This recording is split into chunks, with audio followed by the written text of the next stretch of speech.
எப்பொழுது பார்த்தாலும் கொள்ளை அடிப்பதுதான் ஒரே குறிக்கோள். திராவிட முன்னேற்ற கழகத்துடைய அரசாங்கம் கொள்ளையடிக்கின்ற அரசாங்கமா மாறிவிட்டது. கலெக்ஷன், கமிஷன், கரப்ஷன், இதுதான் தாரக மந்திரம் திமுக. இதைத்தான் அவர்கள் 5 ஆண்டு காலம் செய்தார்கள். மக்களுக்காக எந்த நன்மையும் செய்யவில்லை. எந்த பெரிய திட்டத்தையும் தமிழ்நாட்டு மக்களுக்கு கொடுக்கல, சென்னை மாநகர மக்களுக்கு கொடுக்கல. அது மட்டுமல்ல, அனைத்து இந்திய அண்ணா திராவிட முன்னேற்ற கழகம் ஆட்சி இருக்கின்ற பொழுது இன்றைக்கு புயல் வந்தது. அந்த புயல் வருகின்ற பொழுது மக்கள் பாதிக்கப்படக்கூடாது என்பதற்காக அனைத்து இந்திய அண்ணா திராவிட முன்னேற்ற கழகம் போர்க்கால நடவடிக்கை எடுக்கப்பட்டது.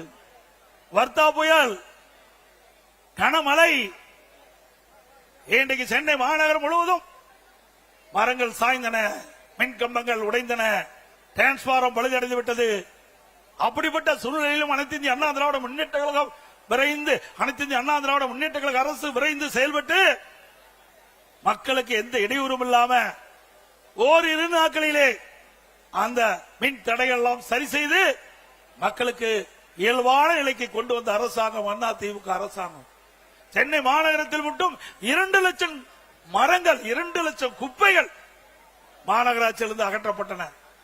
இப்படி மக்களுக்கு பிரச்சனை ஏற்படுகிற போது அந்த பிரச்சனையை தீர்க்கக்கூடிய வல்லமை படைத்த அரசாங்கமா அனைத்து இந்திய அண்ணா திராவிட முன்னேற்ற கழக அரசு விளங்கியது.